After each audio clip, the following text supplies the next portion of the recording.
Dan saudara, kami sambung sekarang perbincangan kami masih bersama Roni Talapesi, penasihat hukum Richard Eliezer, dan juga Profesor Suparji Ahmad, pakar hukum dari Universitas Al-Azhar Indonesia, Jakarta. Prof. Suparji,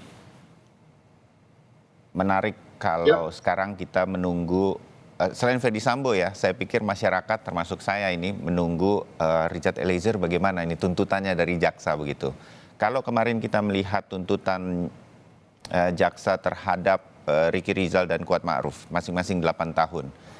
Eh, Bolehkah kita berpikir bahwa mudah-mudahan dengan segala konsistensi yang ditunjukkan Richard Eliezer di jalannya persidangan dan dia juga membuka fakta dari kasus ini yang sebenar-benarnya, pasti bisa kita pastikan akan di bawah 8 tahun, Prof. Suparji?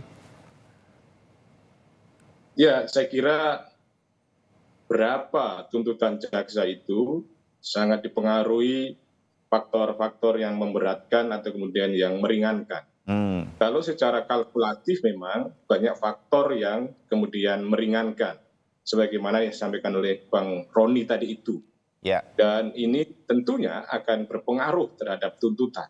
Namun, pada sisi yang lain, yang tidak bisa diingkari adalah adanya fakta bahwa Eliezer inilah yang kemudian menembak gitu. Tadi Bang Roni sampaikan hanya sekedar alat. Namun demikian itu nanti akan dilihat bagaimana keyakinan dari jaksa penuntut umum mana yang adil, bahwa faktanya dialah yang kemudian menembak, tapi pada sisi yang lain bahwa tembakan itu dilakukan semata-mata karena ada orang yang nyuruh.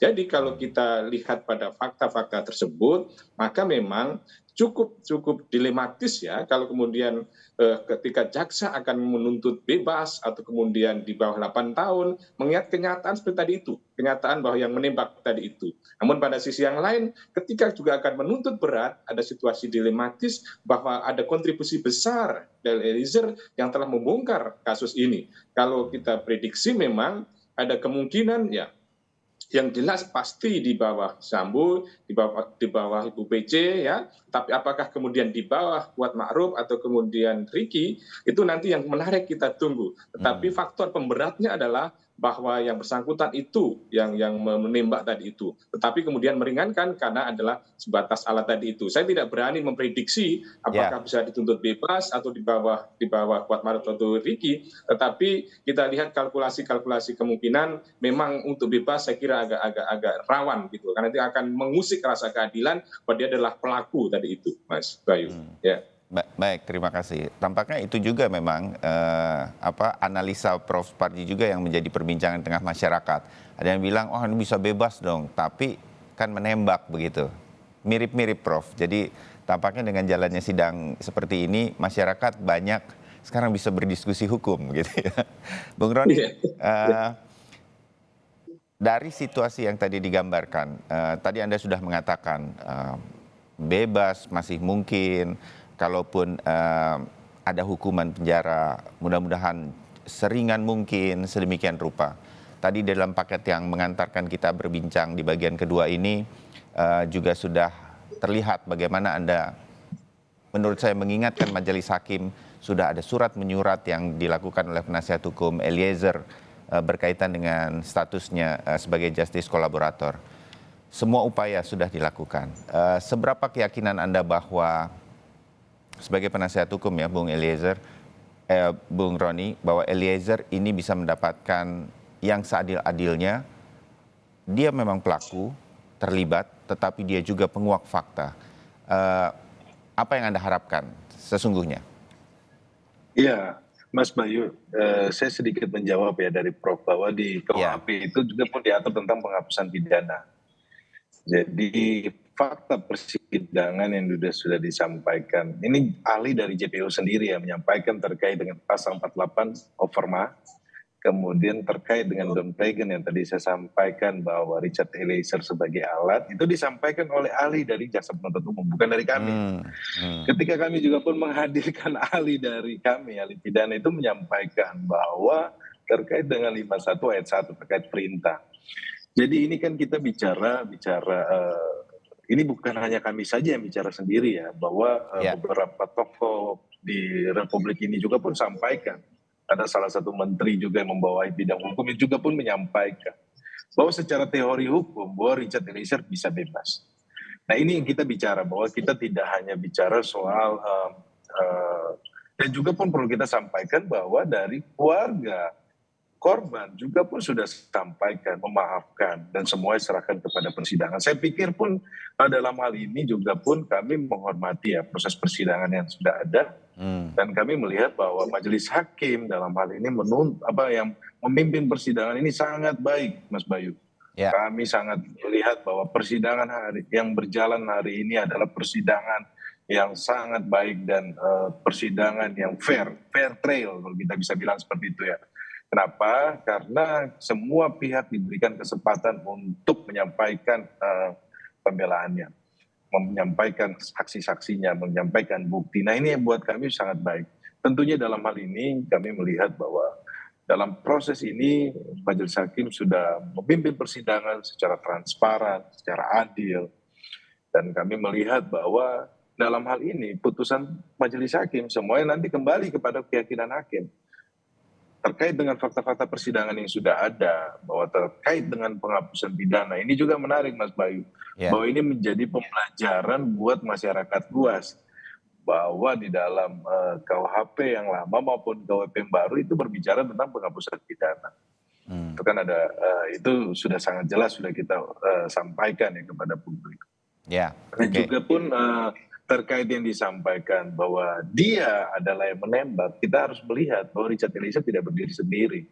Bahwa di dalam persidangan juga pun hakim sampai menanyakan, kamu sebagai anggota BRIMOB pendidikannya di Watu Kosek, pendidikannya itu dalam menerima perintah itu untuk menganalisa atau mengatur strategi, tidak.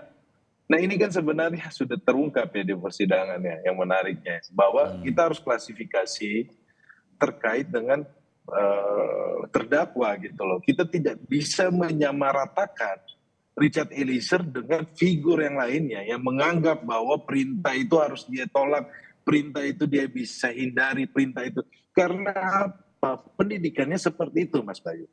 Inilah dia dididik seperti itu sebagai seorang prajurit, sebagai seorang pasukan.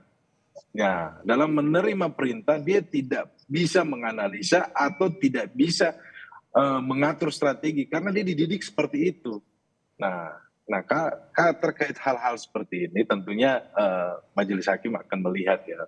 Kemudian kan ahli yang kita sudah hadirkan bahwa dari Reza Indragiri sampaikan kan dari teori Milgram bahwa berada dalam satu ruangan, kemudian ada faktor seragam. Karena memang fakta persidangan Verdi Sambo waktu itu pakai seragam, di mana seragam itu lengkap uniform.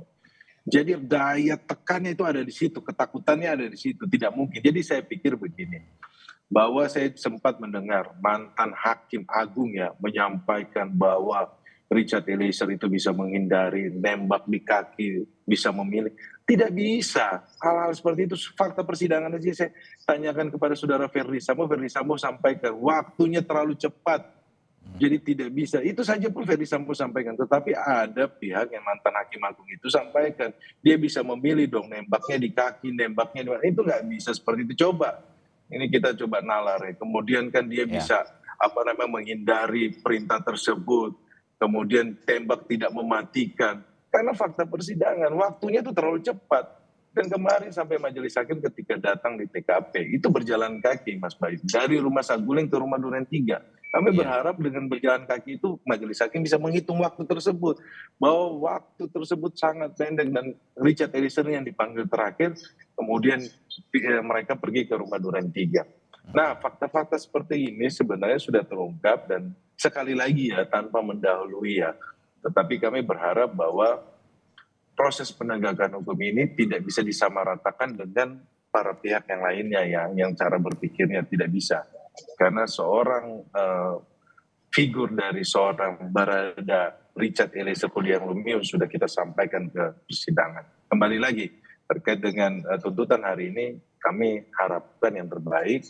Kami sudah ngobrol sama keluarga sampaikan dalam hal ini berdoa, kemudian selanjutnya kita menghormati proses hukum yang berjalan dan semoga ini menjadi titik baik untuk proses penegakan hukum bahwa seorang justice collaborator dihargai di dalam proses proses penegakan hukum yang sekarang dan kedepannya nantinya. Baik. Ketika seorang mau menjadi justice collaborator. Ya. Gitu Mas Bayu. Ya, baik Bung Roni. Nah, hari ini masih tuntutan dari Jaksa Penuntut Umum, Prof. Suparji, dan apapun itu tuntutan dari Jaksa Penuntut Umum, bukanlah keputusan akhir. Keputusan akhir nanti pada waktu putusan atau vonis dari majelis hakim. Tapi seberapa penting dalam sebuah persidangan begini, tuntutan dari Jaksa Penuntut Umum harus kita ikuti dan menjadi bagian yang tidak terpisahkan dari jalannya sidang yang cukup lama. Prof. Suparji. Ya, pertama saya kira setuju bahwa dalam konteks hukum pidana kita ada kemungkinan putusan itu bebas karena tidak terbukti, ya, bisa kemudian lepas atau kemudian terbukti, ya. Nah, pada sisi yang lain memang ada yang disebut dengan alasan penghapus pidana berupa alasan pembenar atau kemudian alasan pemaaf. Nah, tapi demikian harus kita jadi catatan penting bagaimana kita menempatkan sebuah perintah jabatan. Tidak-tidaknya bahwa ada hubungan pemberi perintah dengan pelaksana perintah. Bahwa kemudian yang kedua, kewenangan pemberi perintah tadi adalah berdasarkan hukum publik. Dan kemudian perintah yang diberikan tadi adalah lingkungan kewenangan jabatannya. Itu yang kemudian kita cermati. Nah, kemudian pada sisi yang lain betapa penting sebuah tuntutan, saya kira sangat penting. Pertama, tentunya menjadi dasar bagi terdakwa, bagi penasihat hukum untuk melakukan pledoi atau kemudian pembelaan. Nah, pada sisi yang lain juga menjadi dasar bagi hakim untuk mengambil putusan nanti itu. Maka oleh karenanya bahwa sebuah tuntutan setidaknya berdasarkan dua hal, faktor objektif dan faktor subjektif.